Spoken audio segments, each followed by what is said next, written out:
Hello, hello, hello. Welcome to our show. We have a new show today for you, and we're going to focus a lot on what is breaking out. Today, we're just going to focus on some of the news, especially the news that most of us have been receiving today has had to do with Dr. Arikana Chihombori Kwai, who is the African Nation Ambassador to the United States of America. Yesterday, we understood that she was fired from her job because she was speaking the truth about the African condition. We were way ahead of them in our civilization. They set out to destroy us. And Berlin Conference put the nail on that coffin. So they gave Djibouti the same sovereignty as the United States. They gave Burundi the same sovereignty as China. They gave Togo. You see, the EU realizes individual little countries, they can't survive on the world stage. So they come together as the European Union. Now picture this now. So they cut up this Africa into the tiny little countries, small economies that could never survive on their own, but gave them the same sovereignty as the big boys. So that way, when the little bitty countries go to the world stage for the purposes of development and discussing trade, they're wannabe boxers who are being thrown into the heavyweight boxing ring every day.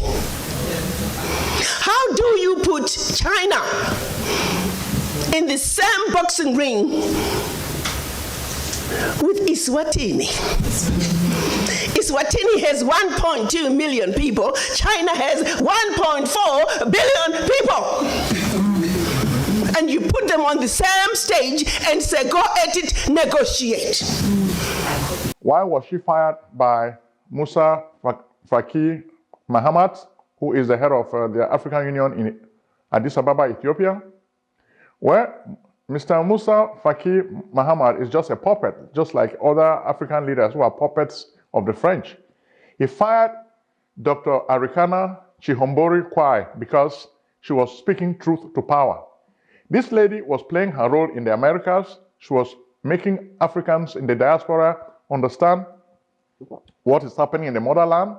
And she was really galvanizing support from so many corners. A lot of people liked what she was saying because much of what she put across resembles what we say on this show every day. In fact, in February 2019, we had even produced a video on the African Union. Even though the African Union changed from the African Organization of African Unity, to us, not much had really changed.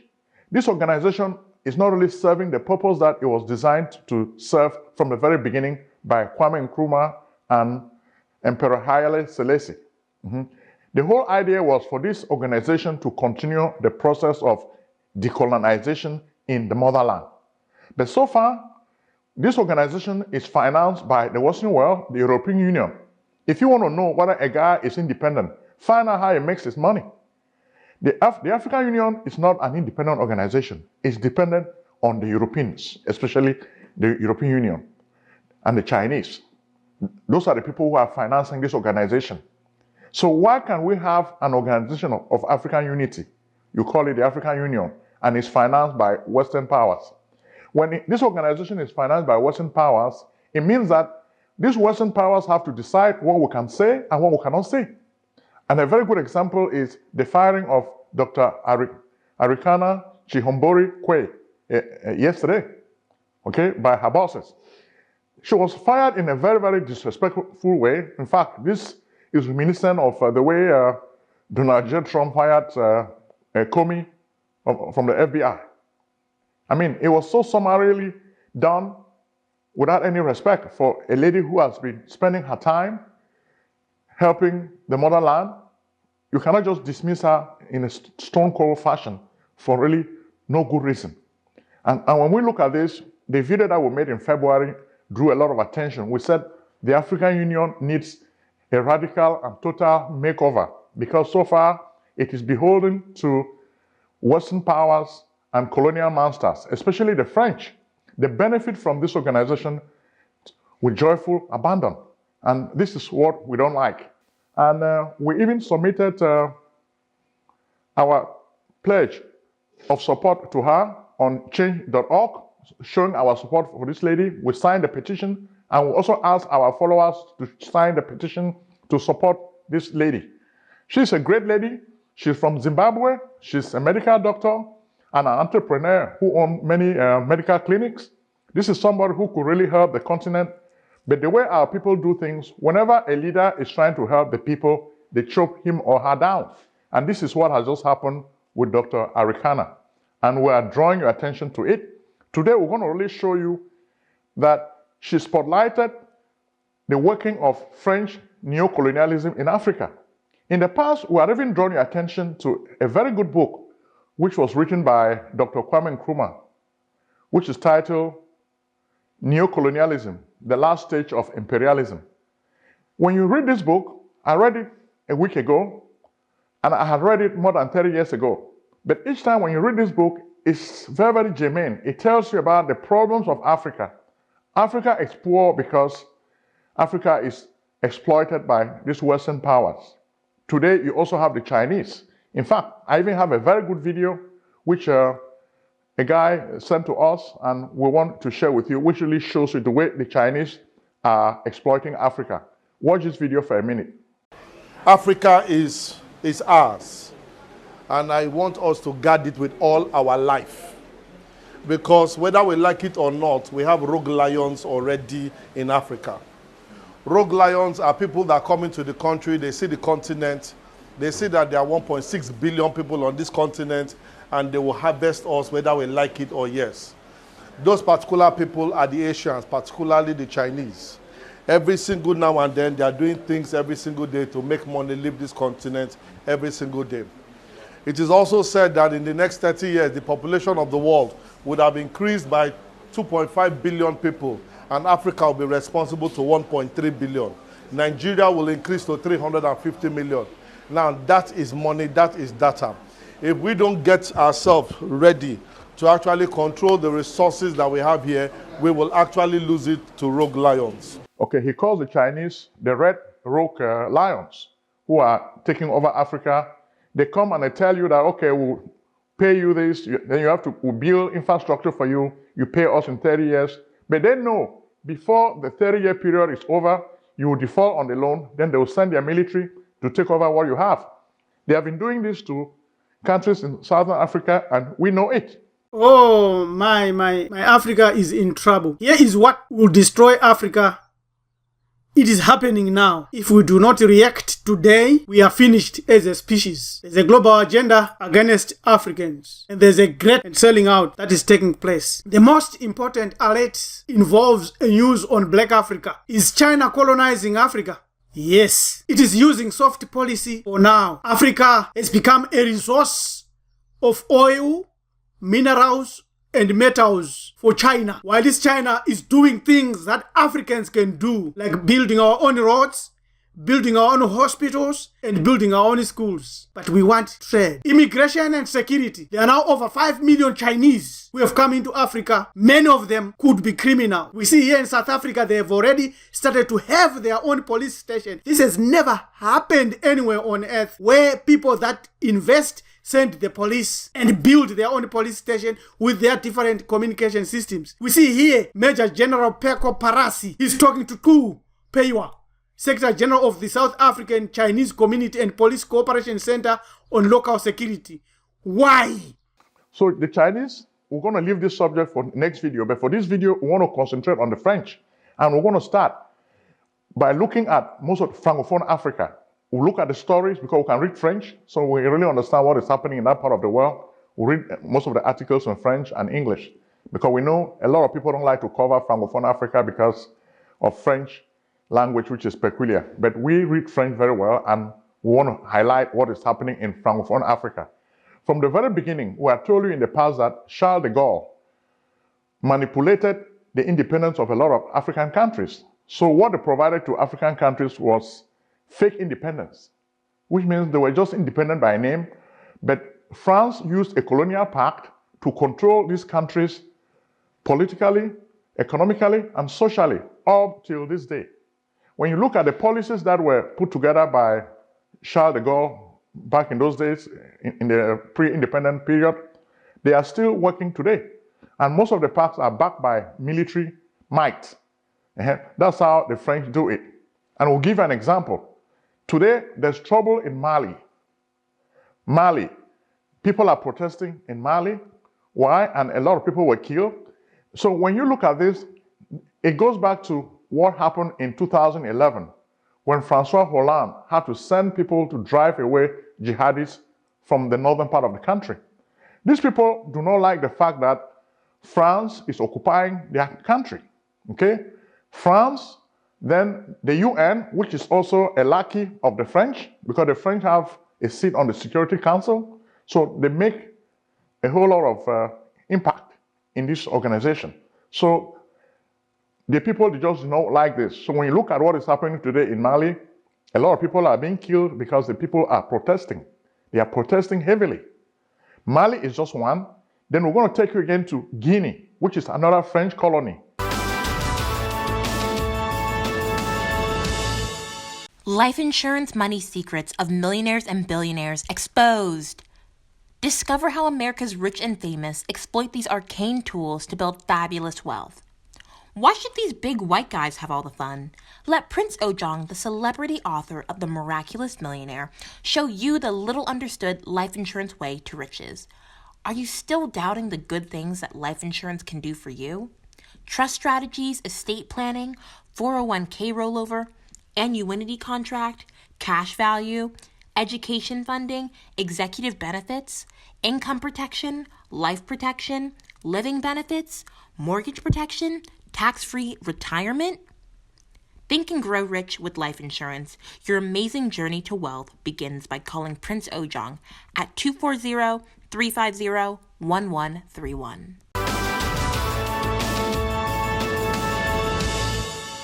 Today, there's a whole lot of protests going on in Guinea because the Guineans are tired of French interference in their country. A lot of people are dying, and they are angry because their president, Alpha Condé, who had said he's not going to run for another term, now is working on a third term project. He wants to change the constitution so that he can run for a third term. And they do this with the blessing of the French, because so long as these presidents are beholden to French interests, everything is fine with them. They can exploit the country, do whatever they want. Nobody will say anything to them. And that's the tragedy of Africa. On a bright note, let's take you to Tunisia. Tunisia also just elected a new president. Kais Saied became the new president of Tunisia. You should remember that Tunisia was one of those countries in northern Africa that started the whole Arab Spring. In fact, Mohamed Bouazizi, a vegetable seller, was very, very disgruntled because the police seized his cat, the cat that he uses to run a small business. He was so frustrated that, okay, what I'm going to do now, I'll just kill myself, because if I cannot make a living and the police is harassing me in this state, then I have to just kill myself. When Mohamed Bouazizi killed himself back in 2011, that's what sparked the Tunisian revolution that overthrew Ben Ali.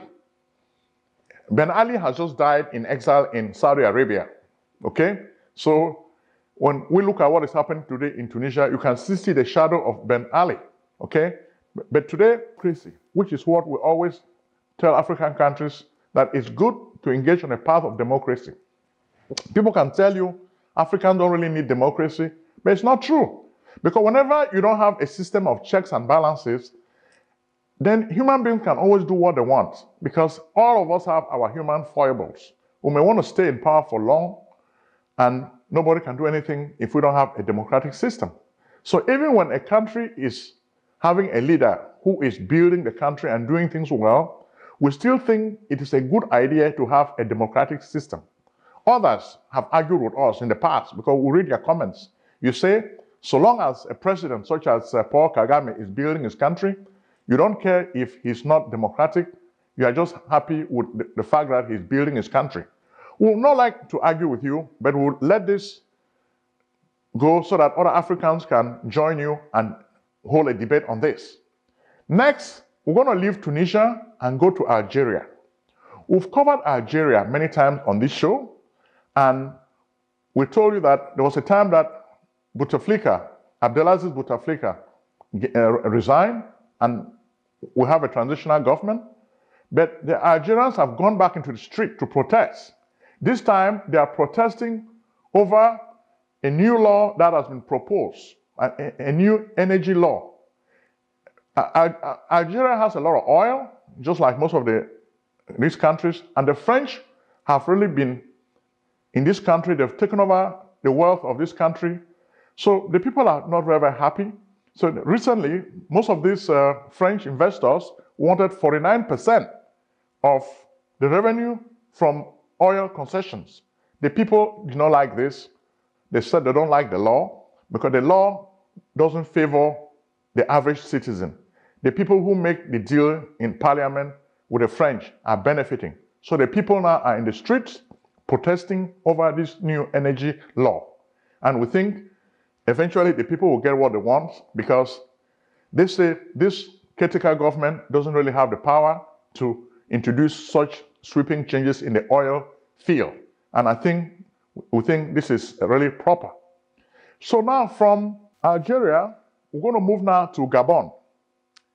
A few days ago, we saw Ali Bongo, the president of Gabon, who has been sick for a long time. He's recuperating, and we wish him well. We wish him a fast recovery, and I think God is really with him. God has been helping him. He's recovering most of his faculties. Even a few days ago, he received members of his new cabinet who took an oath of office, and you could still see that the guy was still ill. When you see an ill guy like this still running a country, then you should know that he's just a French puppet. The French are working things behind the scenes, so they make sure that nobody can overthrow him so that they can continue stealing the wealth of the Gabonese people.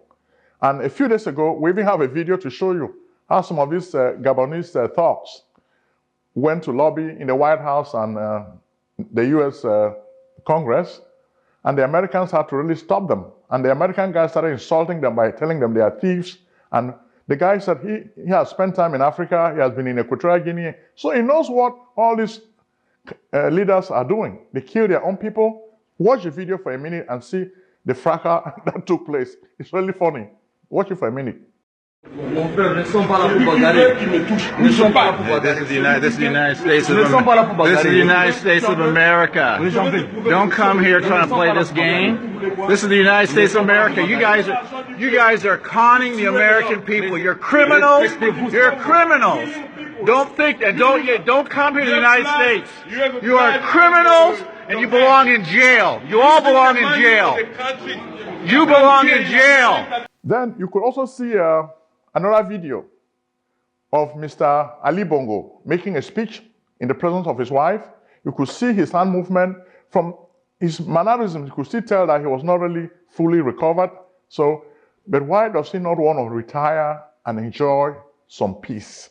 Why does he want to continue ruling a country when he doesn't have the faculties to rule this country?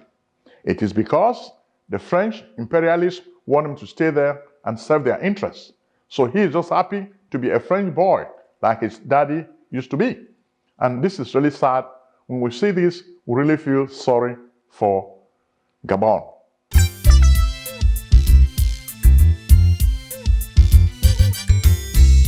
Hey, yo, Shay, I thought you was gonna take me to this place so I could get my taxes done. You know I'm trying to buy a new house. What's up? Let's get it on.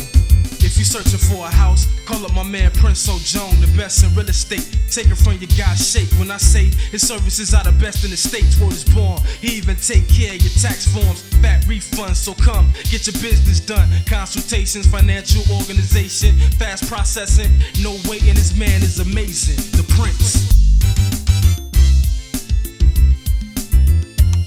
Act now and call Prince Ojong at 240-350-1131. That's 240-350-1131.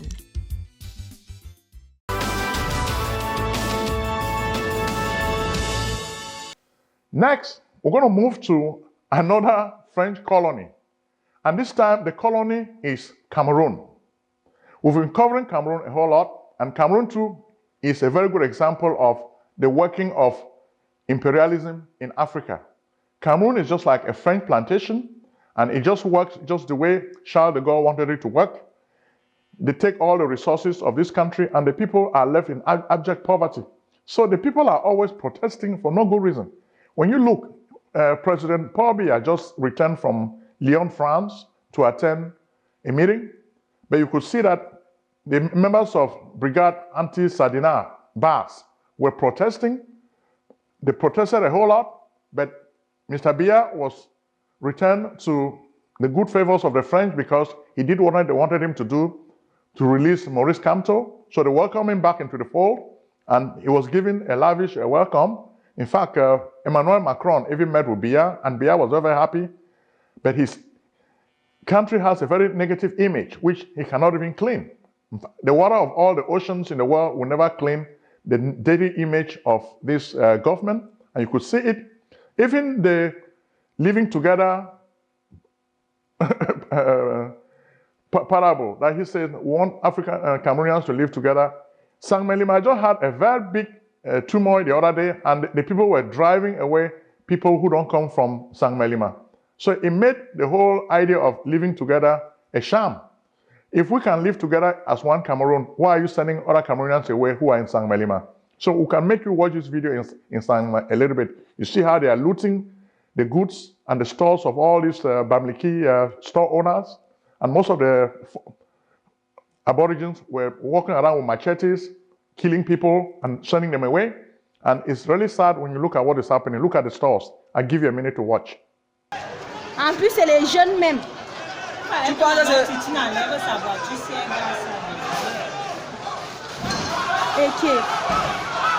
Eke.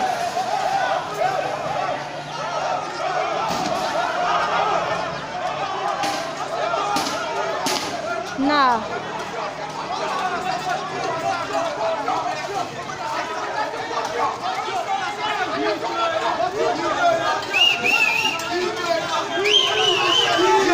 Victoria.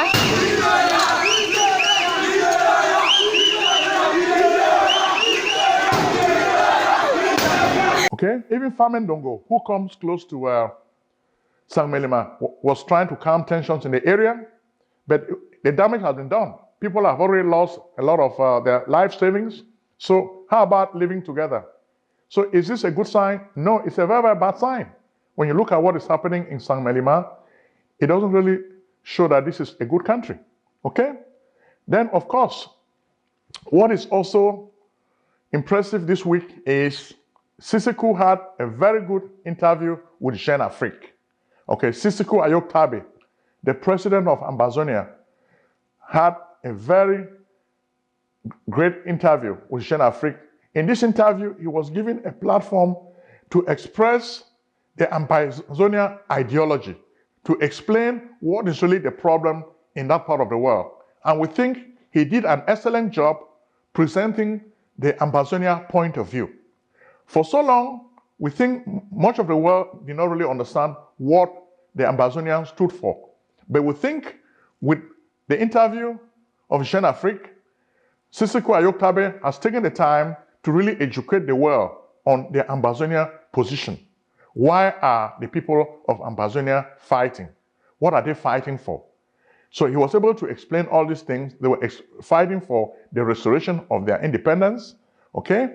And they think that La République did them wrong, violated the terms of the UN, and they want things to be settled. So for the first time, if you did not know why the Ambazonian people are really fighting for freedom, the interview in Jeune Afrique explains everything in great detail. We don't really have much time to go into all the points of this interview, but we can tell you that you can watch this on Jeune Afrique, you can watch the interview, and we can even send you a text if you want it, the text of the full interview.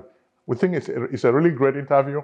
And of course, you could see that the position that Sisiku Ayok Tabe, the president of Ambazonia, took are really reflected by the people themselves. Because you can see that the people now, they are ready to die for their country. And they said they will die and fight. They will fight and die, just like Spartans.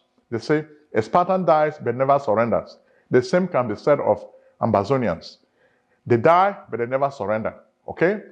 They are killing many of them, but they are fighting back. In fact, one of the stories that we got before we came to the studio today has to do with Field Marshal of Libya.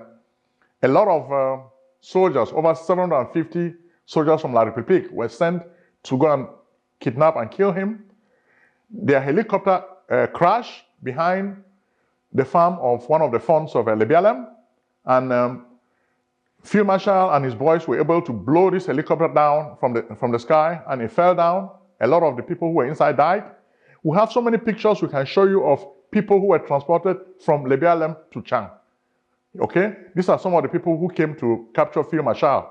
So it's really sad. You can just see what is really happening. So this is just what happens when you have a lot of colonialism. We have to be free.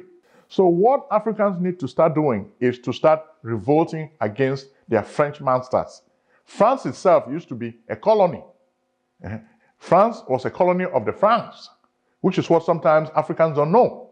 France was a colony of the Franks, but they fought and they became independent, okay? Even when things were not going wrong, they had a revolution. And that's what they talk about, the French Revolution, where they had to kill their king and became free, okay? So we cannot really be free by just sitting and watching and complaining and crying. No, we have to fight for our freedom, okay? We have to buy our freedom, which is basically the message for the video of today. We have to present you solutions. For those of us who are in the diaspora, we have to try to unite, be more united, because we cannot do much if we don't have unity. So we are urging you to unite and do more things for your people. You can only succeed if you are united. And this is what Dr. Arikana Kwe was saying in most of her videos. We need to be united. What she's saying is not really a new message. If you read the works of Kwame Nkrumah, these are the same ideas that Kwame Nkrumah put forth many, many years ago. If you look at the works of Marcus Garvey, they are repeating the same message. Black people will never be respected if they cannot build a homeland for themselves that is free. Even Bob Marley, he talks about freedom for the African people. Malcolm X, the African-American Muslim leader, he talked about the same issues. Africans need to unite. Africans in the motherland, Africans in America, Africans in the West Indies, they have to unite as a people because they have one common destiny.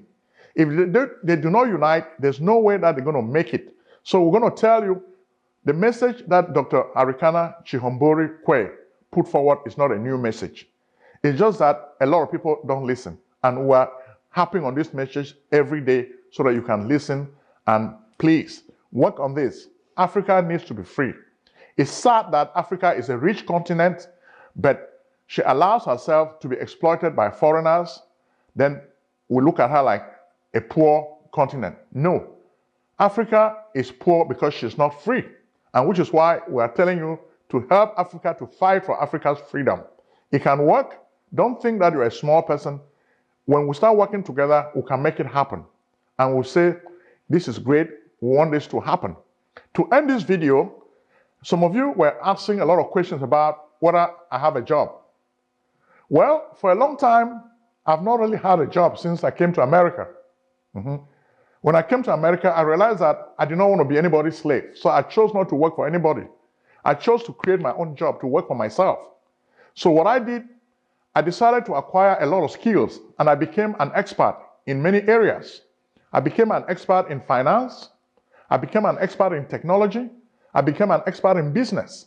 So today, I use all these skills to make a living. In fact, that's how we're able to produce this show and do other things. We don't depend on anybody. Nobody finances us, okay? Because we are free agents, okay? When you watch this show, you can even see some of the ads that we run on the show. We provide income tax services to clients. We also are in the insurance business. Insurance is very important. It's important as an investment, okay? We help Africans and other minorities understand how insurance works. So we provide all these services, okay? And besides, we give business advice. We help people who want to form new businesses. So if you have a new business that you want to start, we can help you register the business. We can also help you develop a business plan because we know the American market very, very well.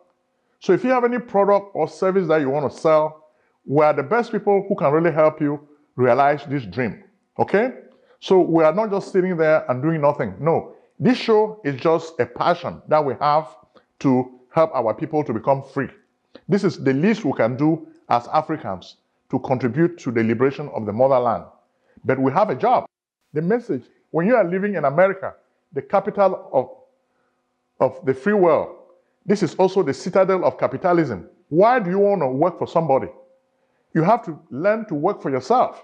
And that's the message that we'll be sharing with you in more videos. And when you contact us, we're going to be able to show you how you can work for yourself, how you can have your own freedom. And America provides it. It's a perfect system that is really developed. You can do a whole lot of stuff. So I think this answers the question of whether Prince Ojong has a job. Okay? Thank you very much. And we've seen that you're sharing a lot of the videos, and we're encouraging you to share more of these videos, because if you do, a lot more people will be following what we're doing. Because we are trying to create a revolution.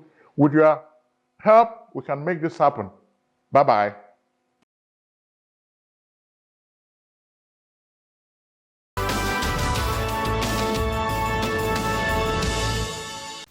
Selling a service or a product? Need buyers?